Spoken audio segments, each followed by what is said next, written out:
আপনার খাবারে অরুচি, জ্বর, ঠান্ডা বা কাশি আছে? সব সমস্যার এক জাদুকরি সমাধান আজকের এই আমড়ার চাটনি। সহজ রেসিপিতে বানানো এই চাটনি একদিকে সুস্বাদু, অন্যদিকে স্বাস্থ্য রক্ষায় দারুণ কার্যকর। আসসালামু আলাইকুম everyone, welcome back to my channel. চলুন তাহলে অসাধারণ এই চাটনির রেসিপিটি কিভাবে তৈরি করেছি দেখে নেব। এখন আমড়ার এই জাদুকরি চাটনি তৈরি করার জন্য এখানে 1.5 কেজি আমড়া আগে থেকে ভালোভাবে ধুয়ে পরিষ্কার করে খোসা ছাড়িয়ে নিয়েছি। এরপরে আমড়ার বীজ থেকে আমড়ার টুকরোগুলো একটু মোটা করে ছাড়িয়ে নিয়েছি। এখন চুলায় 2 গ্লাস পানি দিয়েছি। এই পানিতে আমড়াগুলো পুরোটাই দিয়ে দিচ্ছি। একই সাথে দিয়ে দিব 1 টেবিল চামচ মরিচ গুঁড়া, 1.5 চা চামচ হলুদ গুঁড়া, প্রয়োজন মতো কিছুটা লবণ। এখন সকল উপকরণগুলো আমড়ার সাথে ভালোভাবে মিশিয়ে দেব। এখানে হলুদের গুঁড়া একটু বাড়িয়ে ব্যবহার করেছি, এতে করে চাটনির কালার অনেকটাই উজ্জ্বল হবে। এবার চুলার তাপমাত্রা হাই হিটে রেখে আমড়াগুলো একটা বলক তুলে নিব। এরপরে এই আমড়াগুলো ঢেকে 6 থেকে 7 মিনিট সময় নিয়ে সেদ্ধ করে নেব, আর অতিরিক্ত থাকা পানিগুলো শুকিয়ে নেব। আমড়াগুলো সেদ্ধ হয়ে গেছে, এবার নামিয়ে ঠান্ডা করে ব্লেন্ড করে নিতে হবে। এখন চুলার তাপমাত্রা লো হিটে রেখে 2 টেবিল চামচ পাঁচফোড়ন কাঠখোলায় টেলে নেব। এরপরে ঠান্ডা হওয়ার পরে আধ ভাঙা করে নেব।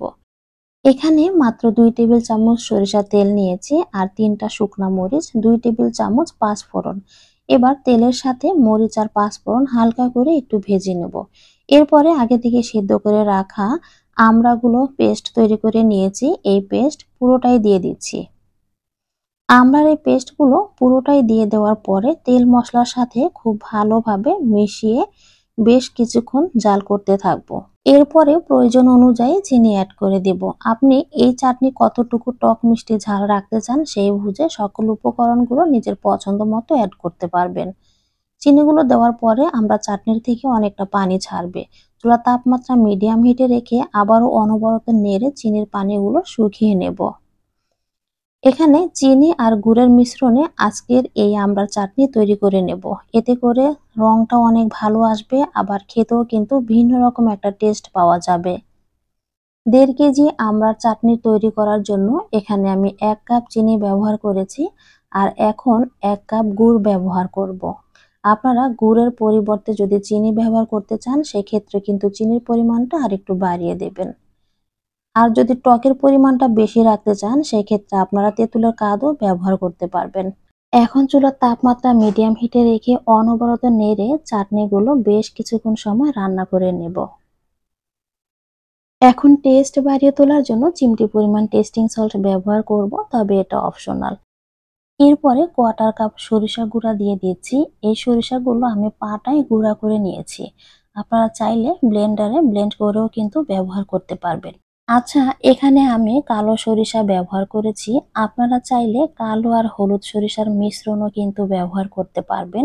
আর সরিষা দানার পরিমাণ একটু বেশি ব্যবহার করলে এই চাটনিটাই কিন্তু জ্বর ঠান্ডার জন্য প্রধান একটা ওষুধই কাজ করবে। এখন দিয়ে দিচ্ছি আগে থেকে যে পাঁচফোড়ন ভেজে রেখেছিলাম, এই পাঁচফোড়ন পুরোটাই দিয়ে দিব। আর দেখেন পাঁচফোড়নগুলো কিন্তু আমি একদমই আধ ভাঙা করে নিয়েছি, অর্থাৎ বেশিরভাগই মোটা মোটা সাইজে রেখেছি। এতে করে চাটনিগুলো মুখে দেওয়ার সাথে সাথেই কিন্তু মশলাগুলো জিভে চলে আসবে, সেক্ষেত্রে খেতে ভীষণ ভালো লাগবে। এখন চুলার তাপমাত্রা লো হিটে আছে। চাটনির সাথে পাঁচফোড়নগুলো খুব ভালোভাবে মিশিয়ে নিয়েছি, আর এই চাটনিতে কিন্তু এখনো সামান্য পরিমাণ পানি আছে। তবে চাটনিগুলো আমি মাঝে মাঝে একটু রোদে দেব। আপনারা যদি রোদে দিতে না চান সেক্ষেত্রে পরিপূর্ণ পানি শুকিয়ে নামাতে হবে। মাঝে মাঝে একটু রোদে দিলে হয় কি, ভিটামিন ডি কিন্তু আমরা এই চাটনিতে পেতে পারি। যেহেতু এই চাটনিতে আমি কোনো প্রকার ভিনেগার ব্যবহার করিনি, চাটনিগুলো কিন্তু এমনিতেই অনেক সময় ধরে ভালো থাকে, তাই ভিনেগার ব্যবহার করার কোনো প্রয়োজন মনে করিনি। আপনারা চাইলে 1 টেবিল চামচ ভিনেগার এখানে ব্যবহার করতে পারবেন।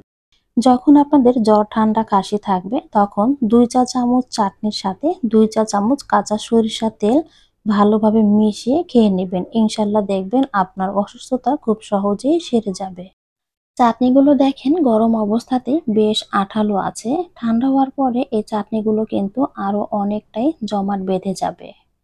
প্রচন্ড জ্বর ঠান্ডার সময় 2 চামচ চাটনির সাথে 2 চামচ কাঁচা সরিষা তেল খুব ভালোভাবে মিশিয়ে খেয়ে নেবেন। দেখবেন ইনশাল্লাহ আপনি খুব তাড়াতাড়ি সুস্থ হয়ে যাবেন। ভিডিওটি কেমন লেগেছে অবশ্যই জানাবেন। আর এই ভিডিওটি যদি আপনাদের কাছে একটুও ভালো লেগে থাকে প্লিজ একটা লাইক দিবেন। এমনই সহজ আর নিত্য নতুন রেসিপি পেতে আমার চ্যানেলটি সাবস্ক্রাইব করে অবশ্যই পাশে থাকবেন। আর এই ভিডিওটি যদি ফেসবুক থেকে দেখে থাকেন তাহলে পেজ ফলো দিবেন। আবারও সহজ আর নতুন কোনো রেসিপি নিয়ে আপনাদের সাথে কথা হবে। ততক্ষণ পর্যন্ত সবাই অনেক বেশি ভালো থাকেন, সুস্থ থাকেন। আল্লাহ হাফেজ।